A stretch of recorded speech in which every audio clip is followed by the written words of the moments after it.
Бүгін бір дуа қылалы. Дуа қылғанда әлбетте өзімізге дуа қыламыз. Денсаулығымызды тілейміз, өміріміздің кешірісін тілейміз. Аллахтан тілейміз, шүкір тілейміз, зикір тілейміз дегенде. Бирок элге жакта дуа кылып коелу. Жалаң эле байлык, береке, амандык, тынччылык эмес, ушундай алымдар көбүрөөк чыкса экен. Биздин укумтугубуздан да көбүрөөк чыкса экен деп тилек кылам.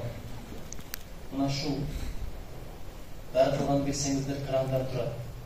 Ушул батарейкалар жетпес чекеске крандар турат. Кран өзүн коюп койсоң суу чыкпайт. Суун ишин чыгат. Ал туташып, аны менен булактын дайранын ортосунда турган система бар. Шлангалар, трубалар турат. Ошолор аркылуу келет. Биздин бабалар ошол сыяктуу биз болгон кранбыз. Эгерде бизден бир жакшылык болуп атса, бизде бир ийгилик болуп атса, ушу бабалардын дуасы бар. Анткени алар укумтугубуз жакшы чыксын, ийгиликтүү болсун, түз жолдон адашпасын деп дуа кылган.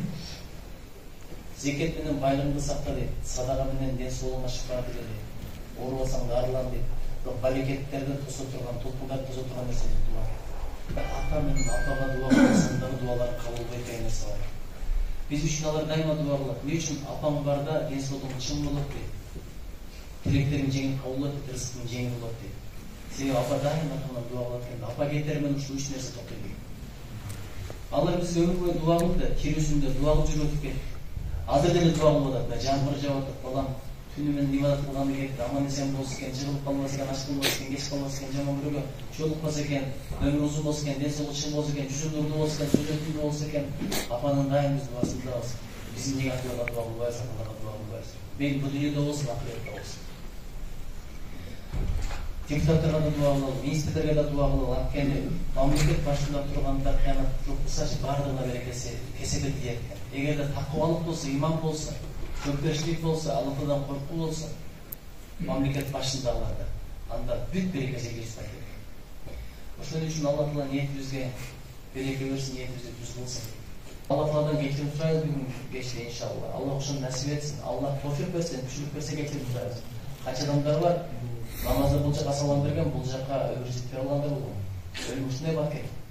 Ушул ажекебиздин акыркы жазган макаласы билесиздер го, Садыр Нажикеге ардап жазган. Садыр Нажике ошол күнү каза болгон, байкуш. Казак алым өтүп кетти, алымдар өтө баштады. Искендер деген палван өтүп кетти.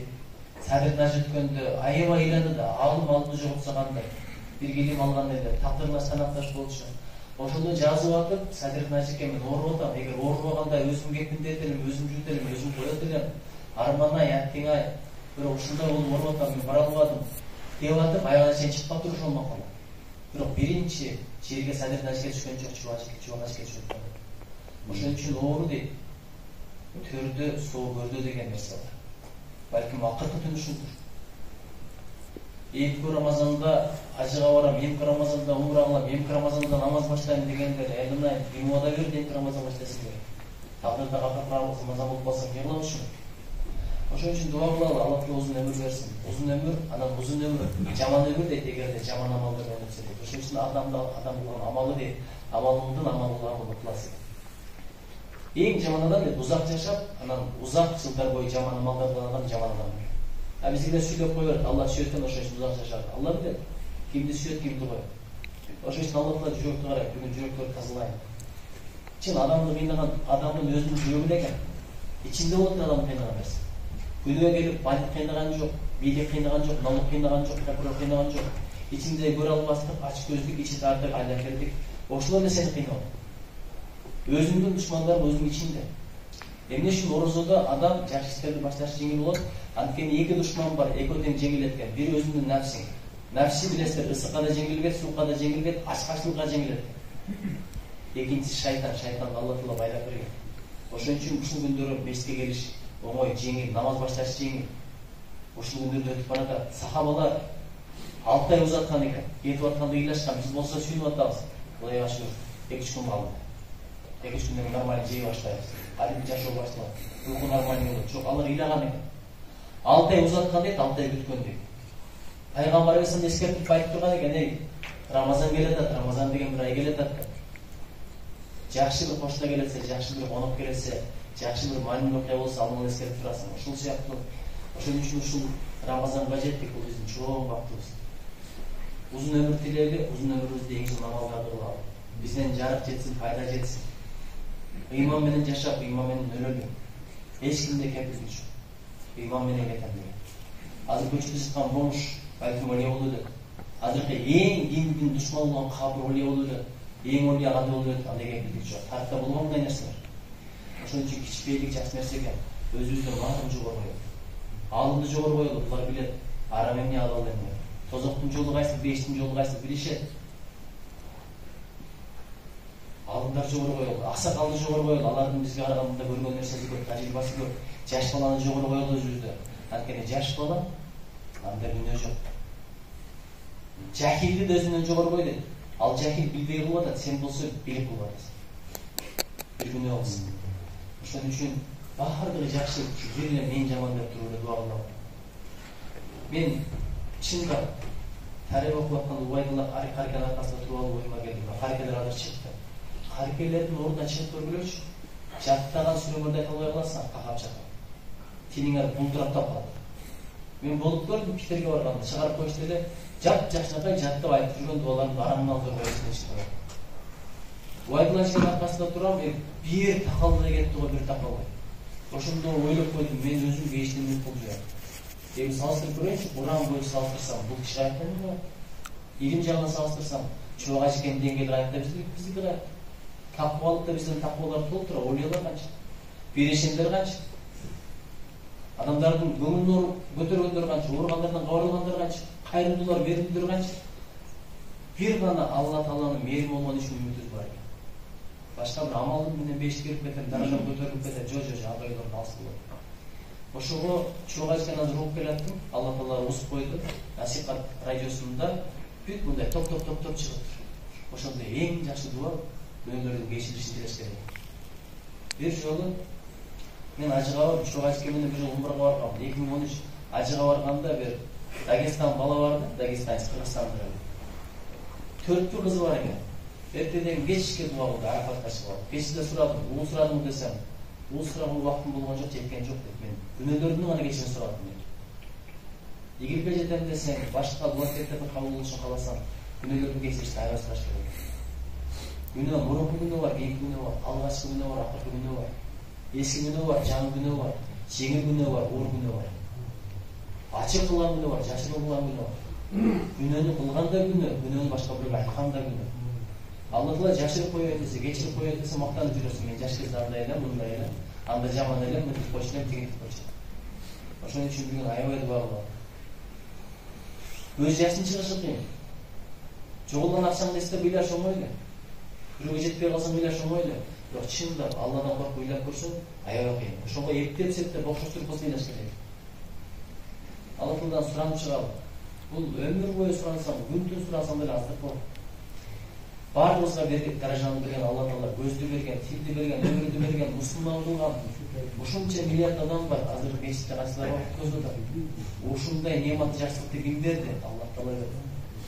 Кайсы адамдарда акыл жок, өңгөлбөт болгондор, кайсы адамдарда иман жок, баардык болгондор. Өткөндө бирөөнүн видеосун көрүп атам. Балам дейт, мага десе, мусор казып калсын дейт, бомж болуп кетсин дейт. Мусордун арасынан нан издеп, мусор жеп калсын дейт. Бирок иман менен кетсе дейт, мен өтө бактылуу атамын.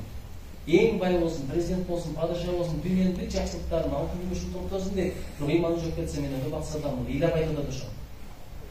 Ошого үчүн бирибизге дуа кылабыз. Азыр 2-3 күн мурда мен ушунун парламенттин айтайын деп, баягы Кыргызстан кайта реклама болсун деп корктум. Дүйнөдөгү 5-6 эң кылмышкөр мамлекеттер катарына чыгып жүрөт. Алымдарыбыз сүйлөп атат. Чоң ажыке күн сайын телевизиндегидей радиодон чыгып атат, теледен чыгып атат, Абшыкыр ажыке, Максат ажыке. Даваттар болуп атат. Эмне ушундай келип жүрөт? Ошон үчүн бирибизге дуа кылалы. Эмнеге дейт? Тентек балдар батыраак кийинге бандит көрсө, ошол көзгө илинип калат экен. Көзгө илинип калганда таказа тапшырып болот экен. Ушуга бир дуа кылып койгулачы. Ошон үчүн биз да Алла Тааланын тизмесинде бололу. Алла Тааланын мээримине жетели, нурuna жетели. Азыр устазым мен сөз толук сөзүн уккан жокмун. Билгениме караганда дуа кылыш керек деп туурабы? Тафаккур, ойлонуп, качан келдим? Бул дүйнөгө эмнеге келдим? Эмнеге жашап жүрөм? Эмнеге жетиштим? Милдеттеримди аткарып атамбы же курсактын кулу эле жүрөмбү? Курсактын кулу болуш иттиндери болмой келет. Биздин жашообуздун мааниси акыр башкача болуш керек. Ошого жакшылыкка чакыралы, жамандыктан кайтаралы. Чыныгы достор бири-бири саунага чакыргандар эмес, бири-бири бейишке чакыргандар. Жаманын жашырып, жакшысын ашырып, жакшылыкка чакыргандар, жамандыктан кайтаргандар. Ошон үчүн баарыбызда кошуна бар, баарыбызда бир тууган бар, баарыбызда жубай бар, баарыбызда бала бар. Эркек деген ошол эркек экен, жоопкерчилик мойнубузда экен. Аял өзүнө жооп берет, бала өзүнө жооп берет. Эркек балага дагы, эжеге дагы, карындашка дагы жооп берет. А биз болсо өзүбүздү түздөй албай жүрөбүз. Орозодо баштаган жакшы нерсе эки орозого чейин уланып кетти. Орозодо таштаган жаман нерсе эки орозого чейин кайтмал башка мүшүк жок. Орозонун чоң мааниси Рамазан. Алдында сураңыздар, күйгүз деген да түзүлөт. Күйгүз деген эмне? Күнөмдү күйгүз, жаман амалдарды күйгүз, жаман сыфаттарды күйгүз. Ошондой сезон. Сезонунда бизнесмендер өтө катуу иштешет. Bir ay иштеп койсо, 11 ай жыргап жашайт. Азыр ошондой сезон, амалдардын сезону, жакшылык топтой турган, кабылдатууга баштап бере турган сезон. Иншалла бүгүн ошонун дагы падыша түнүп мына бүгүн да. Өзү 12 айдын султаны деген туура эмеске? Анткени айлар өзү 12 да. 12 айдын султаны десең 10 ай болот экен. Ошондо айлар султаны дегенде анан күндөрдүн, түндөрдүн султаны. 1000 айга жетер. Ошого дуа кылалы. Өтө жакшы репостун өткөзөт. Алладан мен күндүз жасап алайын дедим эле, бирок Алла каалап атыр. Аябай иш күнү болду, эле чарчаган бойдон келдим, бирок устаздарды бир көргөндө, чогайскен бир эстегенде Аллах таала ушундай бир күч кубат берип атат. Таң атканча бир уктабай койсок, бир күн болгон. Имам Абу Ханифа өмүр бою уктаган эмес экен. Ар бир түндө бирден экиден катым кылган. Убактылары кандай берекелүү болгон кишилер. Биз ошолор кылганы бир 1000ден бери кылып коелу. Анан мындай дуада эч кимден дуаны аябайлычы. Бактылуу болот дейт, бактыл деген иш тар болот экен. Мен эле болоюн, мен эле бактылуу, мен эле ийгиликтүү болоюн, бала бакырам эле бактылуу болсун. Айланайын, Алла Тааланын базынасы чексиз. Баарын дуа кыла берет. Бизге бир душман жетишет шайтан, экинчи душмандын кереги жок. Душмандарга дуа кылалы. Алар биздин досубуз, бир тууганыбыз болсун. Тияктагы башка диндегилердин тозогун эткен бизге эмне кереги бар? Иманга келип алар деле ишке келсин, ошого деле дуа кылалы. Ошон үчүн алхамдулиллахи роббил аламин. Алла Таала өз колдо өз коргосун ушинтип жеткизгенине шүгүр. Ушундай алымдар учурап атканына шүгүр. Булардын катарында тургузуп намаз окуп атканына шүгүр. Бүгүн дуа кылып туруптур, чынбыз да. Мен өз башка жака бараттым эле. Анан ушул катым болот деген болуп аттайын эчке жеткирген Аллага шүгүр айтам. Ошого себеп болгонуна кубанычка да шүгүр. Бар бололу, бир болуп Кудай колдосун, Кыргызстандын өмүрүн бирге душманыбыз жок. Баарына Кудай тоофик мисак хидаят берсин. Адамдар жакшылыгына себеп бололу, Кудаятына ынтымагына себеп бололу. Элибизден ынтымак, ыйман сөз чыксын. Адамдар бизди көрүп жаш өйдө калгандай бололу. Ал үчүн өзүбүз пайгамбарыбыздан өйдө калтырышты. Роббана атина фид дунья хасана ва фил ахирати хасана ва кина